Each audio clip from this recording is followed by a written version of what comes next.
भारत माता की Munshi Premchand, Munshi Premchand, doctor Bhimrao Ambedkar, doctor Bhimrao Ambedkar, Mahatma Gandhi, Mahatma Gandhi, शहीद आजम भगत सिंह, शहीद आजम भगत सिंह, भारत माता की। प्रेमचंद जी का सारा जीवन विपन्नता में बीता। आर्थिक रूप से यह बहुत ही पीड़ा खेला। वह सरल साधारण रहते थे, लेकिन बाल्यकाल से ही उनकी कलम हिंदी साहित्य, उर्दू साहित्य को समाज के अंदर जो कुरीतियां थी, जो शोषण था, जो अन्याय था, जो पीड़ा थी, जो दर्द था, जो सामंतवादी व्यवस्था लोगों का शोषण कर रही थी, और महाजन और सूदखोर जो लगातार लोगों से वसूली तो करते ही थे, उनका हर तरह से शोषण करते थे, उन सब के बारे में अपने कहानियों के माध्यम से और उपन्यास के माध्यम से समाज को दिशा देने का काम किया, प्रेरणा देने का काम किया। और लगातार उन्होंने कहा कि इन कुरीतियों से जो आडंबर है, जो धार्मिक पाखंड है, उससे मुक्ति दिलाने के लिए लगातार साहित्य में स्थान देते हैं। मुंशी प्रेमचंद जी ने 300 कहानियां लिखी, 18 से ज्यादा उपन्यास लिखे, और उन्होंने सब में ग्रामीण जीवन का चित्रण किया। किसान, मजदूर, शोषित, पीड़ित, दलित और सबसे ज्यादा महिलाओं के साथ जो इस देश के अंदर अन्याय और शोषण हो रहा था, उनके काल के अंदर उनका भी चित्रण किया है कि इनका उत्थान होना चाहिए, इनका बहुत ही शोषण इस समाज में किया।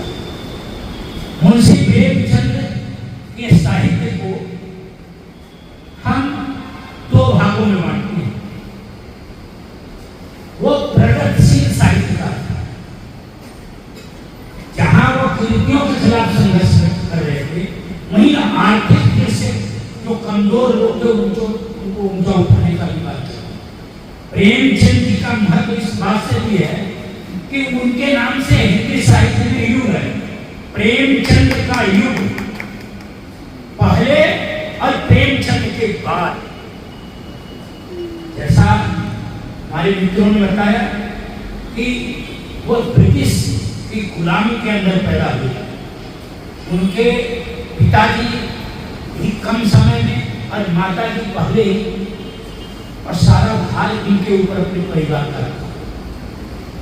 उसके बाद भी वो सम्मानजनक जीवन जिए, अपने स्वाभिमान से उन्होंने कभी समझौता नहीं किया।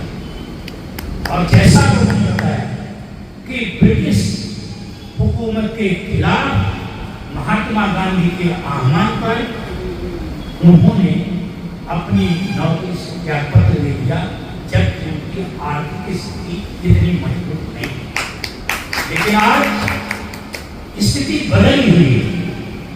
हम 21वीं सदी में हैं, लेकिन भारत की प्रति व्यक्ति की आय पूरे विश्व में 149 नंबर। हम बांग्लादेश से भी पीछे हैं प्रति व्यक्ति आय में, और मीडिया के लोग बैठे हैं। हम भ्रष्टाचार में पूरे विश्व में 91 नंबर पर।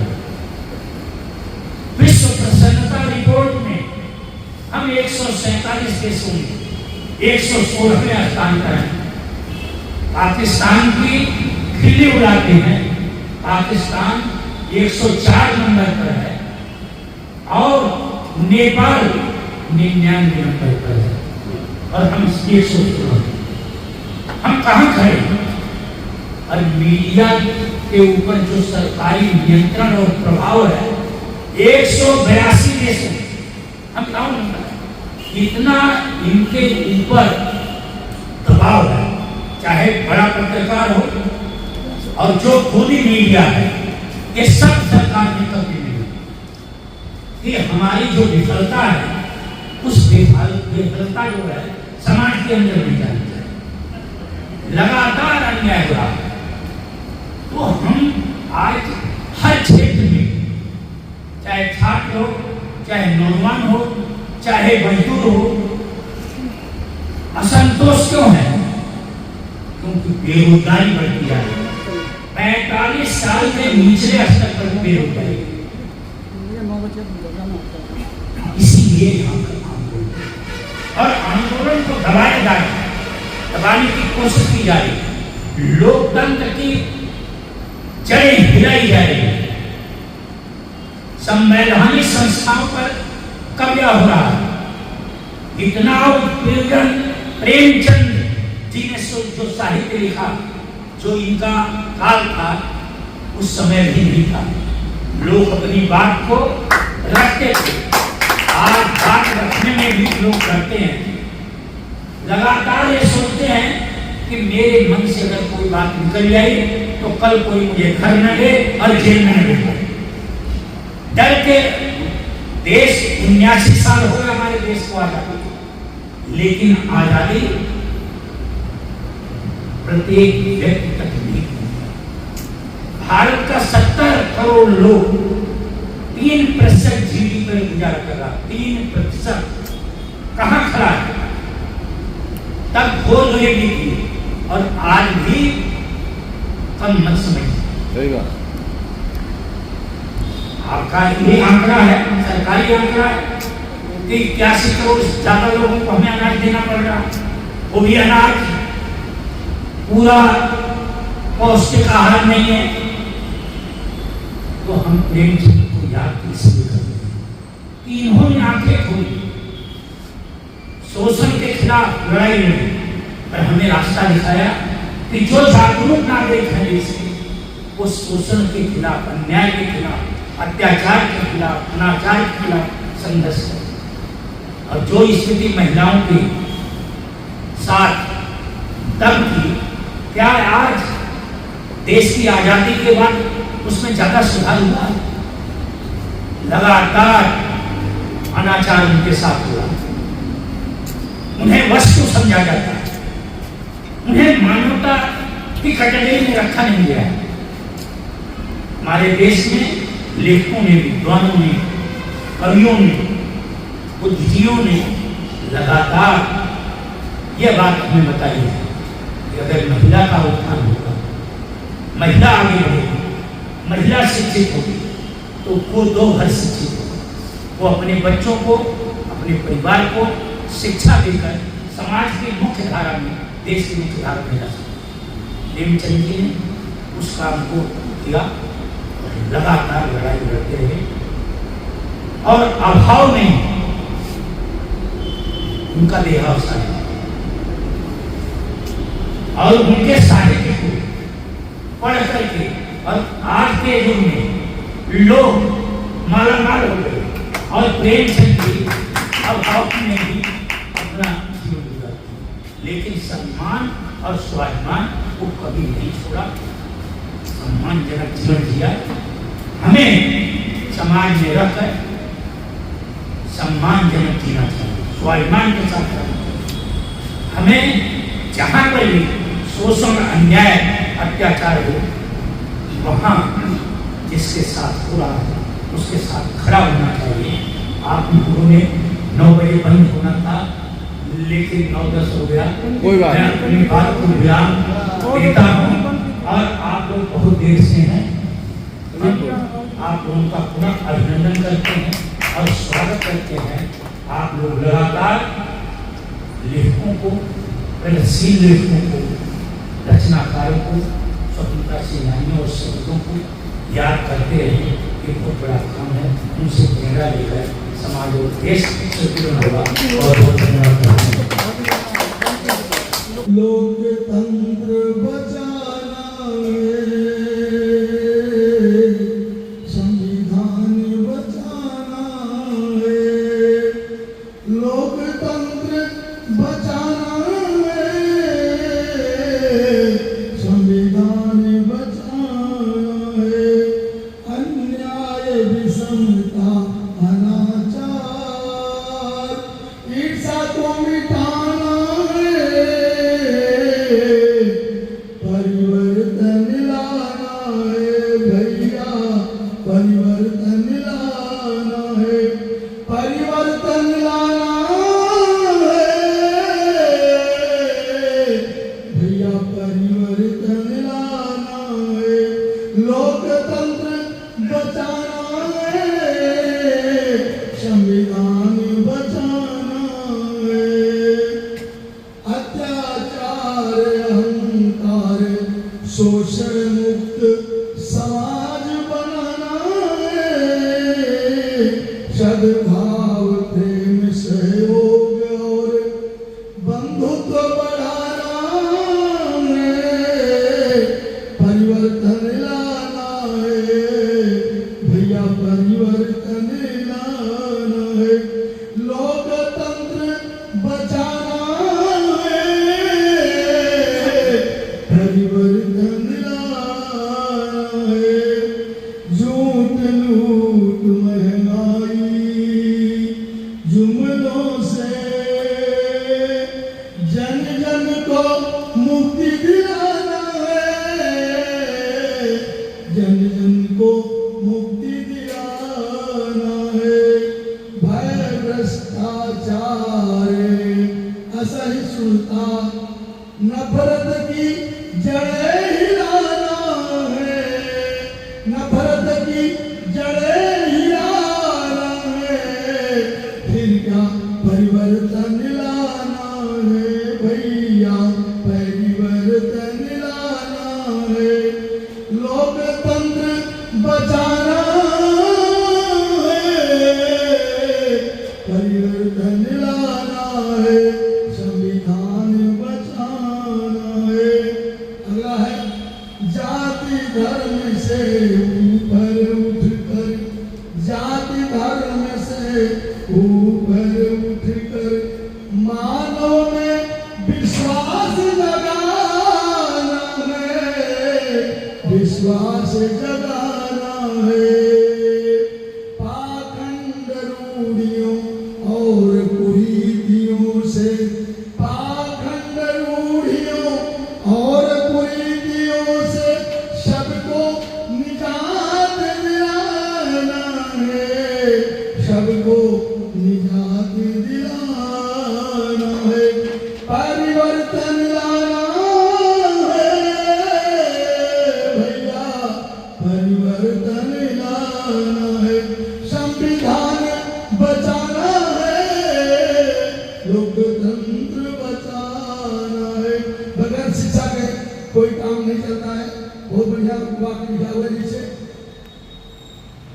शिक्षा और चिकित्सा को घर घर पहुंचाना है, शिक्षा और चिकित्सा को घर घर पहुंचाना है, लोग को शिक्षित करने का अभियान चलाना है, लोग को शिक्षित करने का अभियान चलाना है, परिवर्तन लाना है, ये परिवर्तन लाना है भैया, परिवर्तन लाना है, लोकतंत्र बचाना है,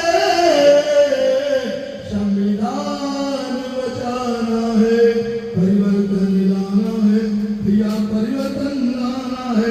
जय संविधान, जय देश, जय महान नाथ।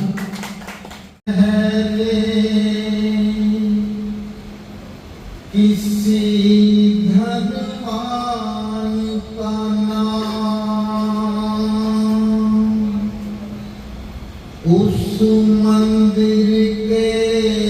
द्वार खड़े खुद रोए कृष्ण और राम। धनवान को पहले मिले भगवान के दर्शन, दर्शन को तरसता रहे जो भक्त हो निर्धन। ये दक्षिणा की रीत ये पंडों के छलावे, दुकान में बिकते हुए मंदिर पे चढ़ावे। ऐसे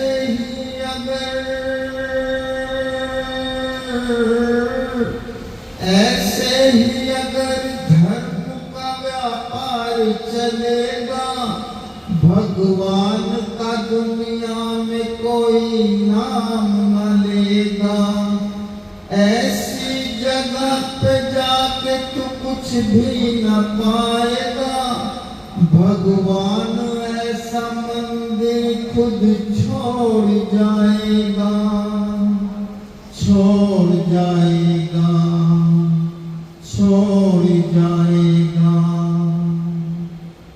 भगवान राम मंदिर में नहीं तो वो कहाँ मिलेंगे?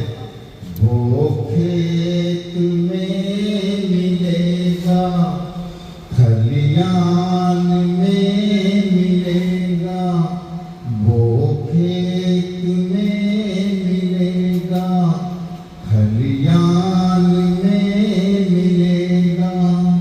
भगवान तो है बंदे,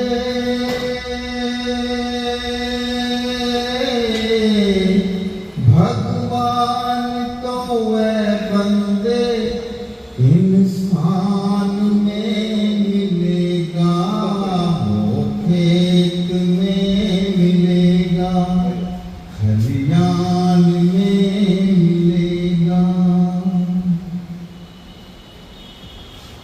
धनवान जो है झूठा,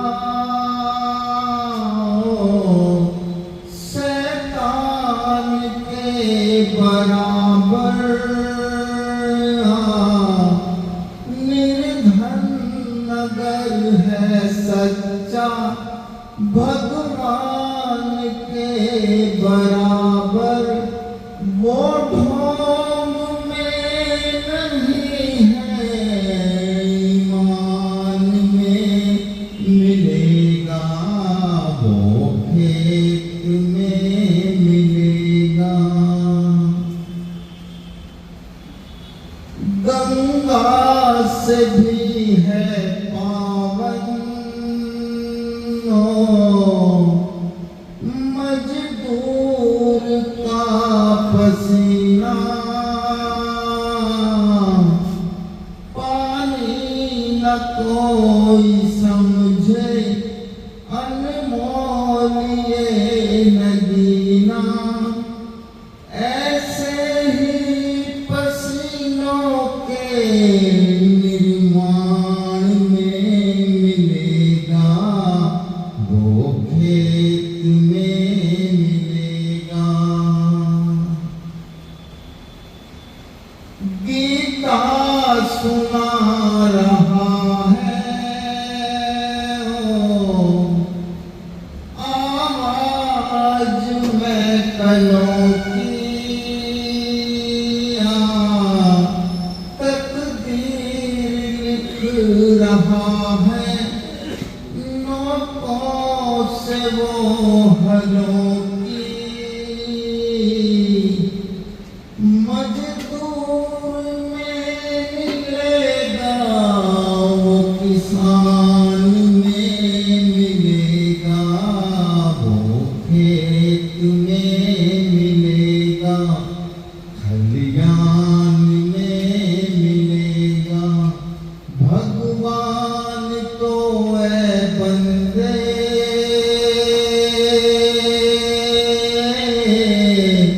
भगवान तो है बंदे, इंसान में मिलेगा, वो खेत में मिलेगा।